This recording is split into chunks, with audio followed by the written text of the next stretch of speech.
শকুনের খাঁচায় নেই ছাদ, বৃষ্টিতে ভিজে চুপচুপ। বানর শূন্য খাঁচায় আছে খাবার, অন্যদিকে খাঁচায় বানর থাকলেও নেই খাবার। পর্যাপ্ত পরিমাণ খাবার পাচ্ছে না বাঘ, আর আয়ুষ্কাল ফুরনো প্রাণী শুয়ে আছে নিস্তেজ হয়ে। লোকবল নেই, খাবার নেই, সব মিলিয়ে রাজধানীর জাতীয় চিড়িয়াখানায় যেন আজ দুর্নীতি আর অব্যবস্থাপনার চিড়িয়াখানা। একটা সময় শিশুদের স্বপ্ন ছিল চিড়িয়াখানায় ঘুরে রাজকীয় বাঘ সিংহ দেখা। আজ সেই চিড়িয়াখানায় বাঘ ঘুরছে অনাহারে, বর্ষা বাদলে অনিরাপদ জীবন কাটছে শকুন আর সিংহ। সব মিলে রাজধানীর প্রাণী জগতের এই কেন্দ্রটি যেন হয়ে উঠেছে অব্যবস্থাপনার আর দুর্নীতির ঘাঁটি। সকাল 9:30টায় বানর ও পাখির খাঁচার পাশ দিয়ে ভ্যানে করে নেওয়া হয় মাংসশাসী প্রাণীদের খাবার। দেখলে মনে হয় মাংস নয়, যেন এক ক্ষুধার্ত প্রাণীর মুখে তুলে দেওয়া হচ্ছে এক টুকরো অবহেলা। অথচ প্রতিদিনই মানহীন মাংস চড়া দামে কেনা হচ্ছে বাইরে থেকে। কোনো রকম মাংসের টুকরো দেওয়া হচ্ছে যা তাদের খাদ্যের প্রয়োজন মেটে না। অন্যদিকে জলহস্তি খাবারের ক্ষুধা মেটাতে না পেরে মাটিতে পড়ে থাকা অবশিষ্ট অংশ ক্ষুধা নিবারণের জন্য খাচ্ছে। 12টা বাজে, শকুনের খাঁচায় থাকা মাংস উধাও। বৃষ্টিতে অতল ধারায় ভিজে কেবল পালক নয়, শকুন তার দেহ বাঁচাতেও জমে উঠেছিল ক্লান্তি আর নির্জনতা। আধা কেজির বেশি মাংস খেয়ে ফেলে একাই, অপলক দৃষ্টি ক্ষুধা পেটে।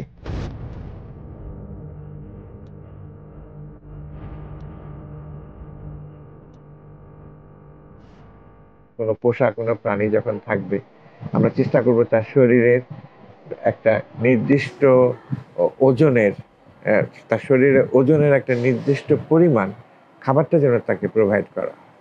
তা যার জন্য আমি বলতে চাই, যদি একটা ধরি যে এটা আমাদের কমনিয়াতে সাধারণত 1% থেকে 2% ওদের শরীরের ওজন, আর সেই ওজনটা দেখতে হবে যে সেটা আমি এবার সকাল দুপুর রাত 3 বেলা দিব কিনা, সেইভাবে কিন্তু আমাকে ভাগ করে নিতে হবে। ন্যাশনাল একাডেমি অফ সায়েন্স আমেরিকায় ওদের একটা কিন্তু এই জু অ্যানিমেলের উপরে কিন্তু তারা কিন্তু তাদের একটা কিন্তু স্ট্যান্ডার্ড একটা বই আছে, ওটার মধ্যে কিন্তু কোন প্রাণীকে কী ধরনের খাবার দিতে হবে সেটা কিন্তু ওখানে ওরা আলোচনা করেছে বা বলে দিয়েছে। তো সেই হিসাবে ওখানে কিন্তু বলাই আছে যে একটা প্রাণীর শরীরের কি পরিমাণ খাবার প্রোভাইড করতে হবে, মানে শরীরের ওজনের এটা। তো আমার কাছে মিনিমাম তার শরীরের 2% ওজনের 2% খাবার দেওয়া কথা চিন্তা করতে হবে। তাহলে যদি একটা 20 কেজি বা 30 কেজি যদি কোনো প্রাণী হয়, তাহলে তার 2% হতে যা লাগবে ঠিক সেই পরিমাণ কিন্তু খাবার কমপক্ষে তাকে দিতে হবে। এবং এই খাদ্যটা যদি আমরা না দিই, এটা পাখি হোক, এটা একটা সাপ হোক, এটা একটা বাঘ হোক, হরিণ হোক, ওই খাবারটা যেন জলহস্তি, একটা হাতি, তার খাবারের কিন্তু পরিমাণ অনেক বেশি, ঠিক সেই পরিমাণ দিতে হবে। এর থেকে কম খেলে সে কিন্তু আমাদের অন্য প্রাণী বা মানুষের মধ্যে কিন্তু সে ম্যালনিউট্রিশনে ভুগবে, তার কিন্তু খাদ্যের অভাবে পুষ্টিহীনতায় ভুগবে, এবং এই কারণে তার কিন্তু আস্তে আস্তে সে দুর্বল হয়ে যাবে এবং অসুস্থ হয়ে যাবে। যে কোনো প্রাণীর জন্য কিন্তু বৃষ্টি, গরম এগুলো কিন্তু তাকে ইনফ্লুয়েন্স করে, তার মেটাবলিজমটাকে ওঠানামা করায়। তার জ্বরও আসতে পারে মানুষের মতো যদি কোনো উষ্ণ রক্তবিশিষ্ট প্রাণী হয় বা ঠান্ডা রক্তবিশিষ্ট প্রাণী হয়, যদি সেটি অ্যাকোয়াটিক যদি না হয়। তো যার জন্য পাখি কিন্তু উষ্ণ রক্তবিশিষ্ট প্রাণী, তো তার জন্য কিন্তু সমস্যা একই।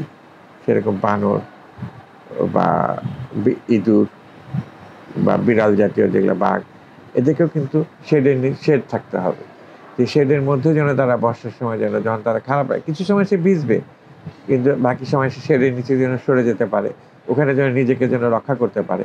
সেটা কিন্তু গাছের মধ্যে যে পাতা থাকে, ওরা কিন্তু একটা সেফ জায়গায় চলে যায়, যেখানে ওর গায়ে কিন্তু ওইভাবে পানি দিতে লাগে। অতিরিক্ত পানি হলে শরীরটা ভিজে গেলে পাখি কিন্তু তখন উঠতে পারে না। এই বর্ষাকালে তখন কি হয়, তার পাখাগুলো ভিজে গেলে সে কিন্তু কখনোই পাখা মেলতে পারবে না এবং তার কিন্তু ঠান্ডা লাগবে।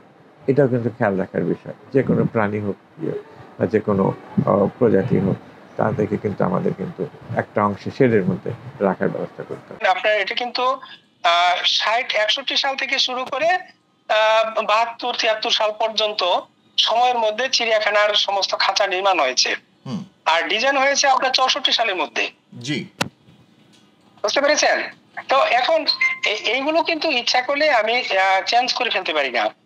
আমাকে মাস্টার প্ল্যান যেটা তৈরি হয়েছে সেখানে কিন্তু এই খাঁচাগুলো সব রিমডেলিং এর ব্যবস্থা আছে। যেমন আপনার শকুনের জন্য যদি আমি বলি, জি, খেয়াল করুন, এই খাঁচা শকুন হলো বড় অনেক উঁচু গাছের ডালে থাকতে পছন্দ করে।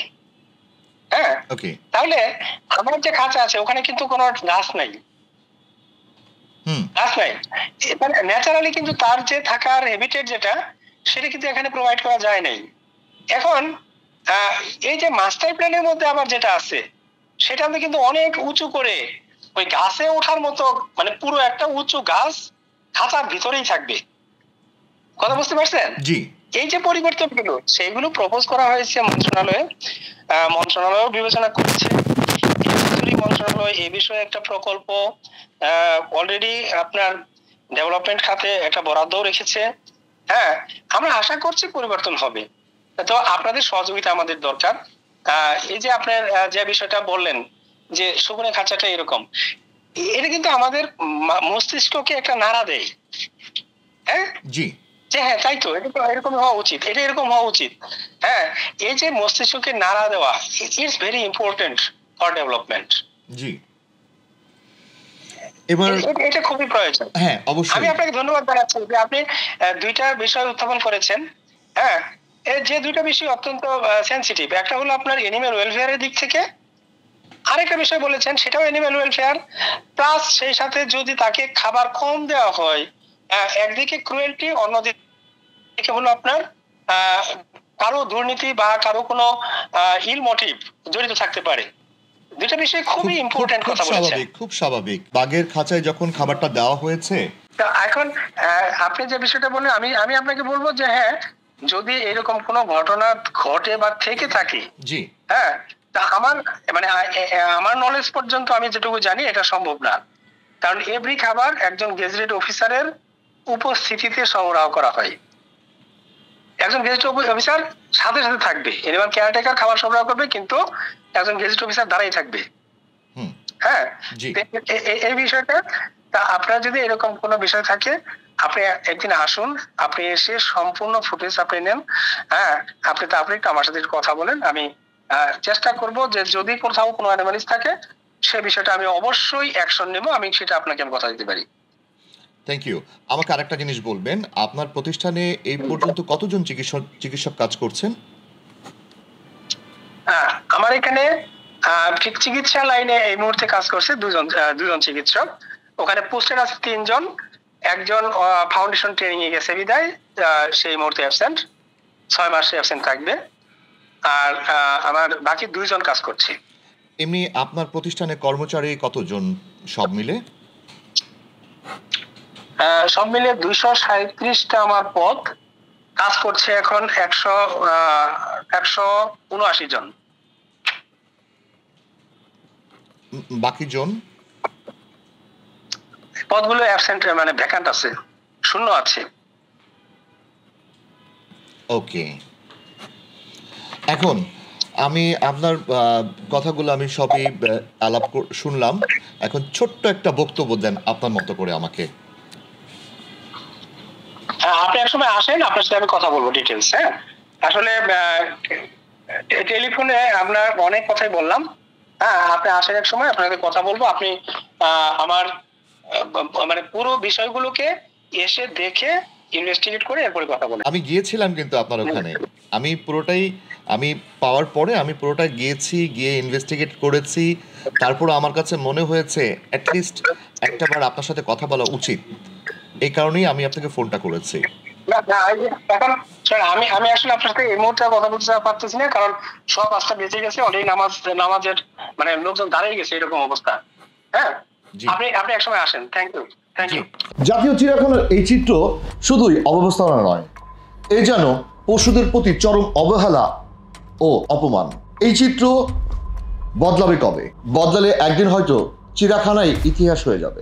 ভালো থাকুন, সুস্থ থাকুন। প্রতি বৃহস্পতিবার দেখতে চোখ রাখুন প্রাইম ফাইভসে। আপনার আশেপাশে ঘটে যাওয়া অপরাধের ঘটনা জানাতে স্ক্রিনের নাম্বারে কল করুন। আবারও দেখা হবে নতুন কোনো ঘটনা নিয়ে।